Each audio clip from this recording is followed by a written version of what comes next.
الزوجه ديالي انتقمت مني ودارت ليا دردك ورجعتني غليظ كثر من القياس. من بعد واحد المده اللي ماشي طويله بزاف حتى كنلاحظ السيده بدات كتغلاط بزاف، يعني فاتت القياس، وانا وليت كنتنمر عليها ديال بصح. السيده هنا غادا تقرر انها تنتقم مني بواحد الطريقه اللي خبيثه بزاف. حتى بدات كتغلاض هاد السيده وبديت كنتنمر عليها، من وراها بديت كنلاحظ انني بديت كنغلاض بواحد الطريقه غريبه بزاف، وقلت ان الزوجه ديالي هي اللي بغات تنتقم مني بسبب انني كنتنمر عليها وكنقول لها غليظه. وليت كنشك في هاد السيده بزاف، وليت كنقول هاد السيده كما دارت ليا هكا تقدر دير ليا اي حاجه وتسالي ليا مع حياتي. الزوجه ديالي انتقمت مني ودارت ليا دردك ورجعتني غليظ كثر من القياس، والسبب هو اللي غادي تعرفوا في هذه القصه، وانتوما اللي غادي تحكموا واش انا اللي غلط ولا هاد السيده هي اللي غلطه. وغادي نقول لكم شنو السبب حتى هاد السيده انتقمت مني. انا هاد السيده تزوجت بها عن حب، يعني كنبغيها وكتبغيني. مشيت لدارهم خطبتها تزوجنا جبتها لداري، المهم عايشين بخير. من بعد واحد المده اللي ماشي طويله بزاف حتى كنلاحظ السيده بدات كتغلاط بزاف، يعني فاتت القياس، وانا وليت كنتنمر عليها ديال بصح. كنقول لها شوفي كي دايره كالبوطه، شي دايره كخيشه الدقيق. انا غير باش ندير فيها نفس ودير شويه ديال السبور وتحافظ على اللياقه البدنيه ديالها، حيت هذيك السيده ولات كتغلاط بواحد الطريقه اللي مرعبه بزاف. والسيده ولات عاطيها غير الماكله والنعاس، ما بقاش كتحرك من الدار، عاطيها غير الماكله والنعاس. حتى السيده تتزاد في الوزن اللي بزاف، انا ولات كتخلعني. السيده تقريبا من واحد 60 كيلو وصلت لواحد 100 كيلو، يعني راه واحد شي حاجه ماشي هي هذيك، ماشي طبيعيه. انا السيده بديت كنتنمر عليها غير باش هي دير نفس وتنقص شويه ديال الماكله، دير ريجيم، تحافظ على الصحه ديالها، حيت انا بان لي داك الغلط ماشي طبيعي وما مزيانش ليها الصحه ديالها. حيت وليت كنشوف الا مرضاش ولا طرات ليها شي حاجه، الوحيد اللي غياكل العصا هو انا، وغادي نولي كنجري بها في السبيطارات وتنخلص عليها وكنصرف عليها، وانا باقي ما درتش في الطاجين ما يتحرك. انا يلا بهادي يلا كنكون في راسي. هاد السيده فيما كندخل وليت كنمرضها بهذيك الهضره الغليظه المنفوخه. صافي وليت ديما كنوض انا وياها الصداع. صافي انا ولا كيعجبني الحال ملي كنشوفها كتقلق.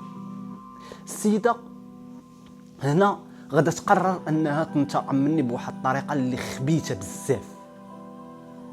انا من بعد واحد المده وليت كنشوف راسي كنتزاد في الوزن. السبب علاش الله اعلم، ما عرفتش. وليت كنقول غير من الماكله، حيت ولات كتحط ليا الماكله بالزيت، وليت كناكل مزيان، تفتحات ليا الشهيه، يعني انا بحال وليت منافس انا وياها في الماكله. يعني وليت كناكل بزاف، ما بقيتش كنتحرك بزاف، غير الخدمه للدار الخدمه، ما بقيتش كنخرج، وليت عاطيها غير الناس، وليت كنحس براسي عيان ديال بصح. وهذا الشيء ولا كيمرضني ديال بصح. انا فيما كندور فيها ولات كتقول لي شوف راسك غير انت بعدا، مالك انت ماشي غليظ، حتى راك غليظ منفوخ، حيت بصح غلاضيت تنفخ ديال بصح، وهذاك الشيء جاني ماشي طبيعي. هنا قررت انني نمشي للطبيب ونعرف شنو السبب اللي خلاني انني نغلط بهذه الطريقه غير طبيعيه. حيت انا حياتي كامله كنت باغي نزيد غير شويه في الوزن في الوقت اللي كنت كنتريني في لاصال، والو كنعيا من ناكل، كنعيا من ننظم في الماكله ديالي، درت بروتين ما خليش، ما درت الا دزت 2 كيلو 3 كيلو ما كنفوتهاش، يعني عادي ما خليش، ما درت. حتى انا بحال الدراري كنت باغي نتقدر ربي العضلات نبان شويه منفوخ، ولكن ماشي الغلط. كنقول لكم الجسم ديالي يولي يبان مقدر كما كنقولوا. عيش من ندير في البروتين الماكله، ننظم الماكله ديالي، ولكن والو. هذاك الشيء كيبغي وقت طويل وداوم عليه وداوم على لونطريمون. نهار تزوج ما بقيتش كنتريني، ما بقيتش مسوق لهداك الشيء. الحاجه الوحيده اللي وليت مسوق لها هي الخدمه، وخاصني نجيب فلوس، خاصني نخلص الكران، نجيب الماكله ديالي. هذا هو الهم الوحيد ديالي. ما بقيتش كنفكر انني نحافظ على اللياقه البدنيه ديالي مره. حتى بدات كتغلاض هاد السيده وبديت كنتنمر عليها. من وراها بديت كنلاحظ انني بديت كنغلاض بواحد الطريقه غريبه بزاف.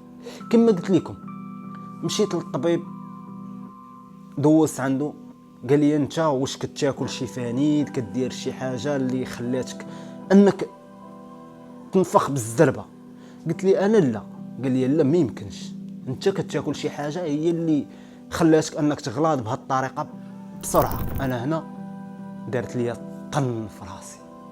هنا فكرت وقلت ان الزوجه ديالي هي اللي بغات تنتقم مني بسبب انني كنتنمر عليها وكنقول لها غليظه، وبغاتني حتى انا نغلط ونتنفخ باش هي حتى هي تنمر عليا وترجع لي الصرف كما كنت كندير لها انا. المهم خرجت من عند الطبيب وهنا مرفوع. وليت كنشك في هاد السيده بزاف، وليت كنقول هاد السيده كما دارت لي هكا تقدر دير لي اي حاجه وتسالي لي مع حياتي.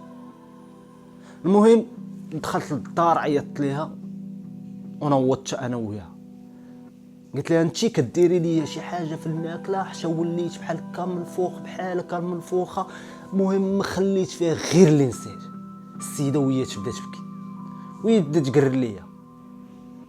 قالت لي انا كان كيبقى فيا الحال وكل ليله كنبقى نبكي بسبب انك كتقول لي الغليظه المنفوخه، وما خليت ما درت الريجيم، ما خليت ما درت باش نقص والو، بسبب الهضره ديالك اللي كتجرحني، بسبب الهضره ديالك اللي خلاتني ليل ونهار كنفكر انني نقص في الوزن وما قدرتش. السبب هو انت. وهذا الشيء كامل مشيت عاونتو واحد البنت صاحبتي، وهاد صاحبتي هي اللي طيحت عليا هاد الفكره انني نشري دردك ونديرو لك في الماكله وحتى انت تولي قدي في الوزن ديالي، باش ما تبقاش تنمر عليا ولا تقول لي شي حاجه، وإلا قلتي شي حاجه حتى انا غادا نتنمر عليك ونرد لك الصرف. صافي انا هاد السيده غضبت عليها ديال بصح. قلت لها حاجه وحده، غادا تجمعي حوايجك وغادا تمشي لداركم وبيناتنا المحكمه، وهذا الشيء اللي درتي غادي ندعيك عليه، ما غاديش نسكت لك عليه. بقات كتطلب فيا وكتزاوق. المهم انا ما سمحتش لها، خليتها جمعت حوايجها ومشات بحالها، صيفطتها بحالها. وانا عيطت لباها وقلت ليها شنو دارت وشنو دارت وشنو دارت. دخلوا الناس وبقاو كيطلبوا باش ما ندعيهاش وما نصيفطهاش للحبس، حيت هادشي اللي دارت راه ماشي شي حاجه اللي سهله. السيده راه بحال كانت كتقتل فيا وانا حي. السيده انتقمت مني بسبب انني قلت لها الغليظه. السيده انتقمت مني بسبب انني كنت كنقول لها منفوخه وغير كنضحك معاها باش دير نفس وتنقص شويه من الوزن وتحافظ على الصحه ديالها. السيده رجعتها بصح وشدت بهذيك الهضره وبغات تنتقم مني، وانتقمت مني ماشي بغات تنتقم مني. المهم تدخلوا العائله ديالها والعائله ديالي على اساس انني ما ندعيهاش على هذا الشيء اللي دارت ليا. ولكن قلت لها شرط واحد، غادي نطلقوا وما غادي تاخذي حتى شي حاجه، يعني غنديروا طلاق اتفاقي. انت ما كتساليني، ما انا ما كنتسالك. بالمقابل انني ما غاديش نديكلاري بك وما غادي نقول حتى شي واحد هذا الشيء اللي درتي. داكشي اللي كان اتفقنا ومشينا للمحكمه. من بعد عده جلسات اخيرا طلقنا وسالينا مع بعض ديالنا. وكانت هذه القصه ديالي مع الزوجه ديالي اللي ولات غليظه بزاف بسبب الماكله والنعاس، بسبب انني كنتنمر عليها وكنقول لها المنفوخه.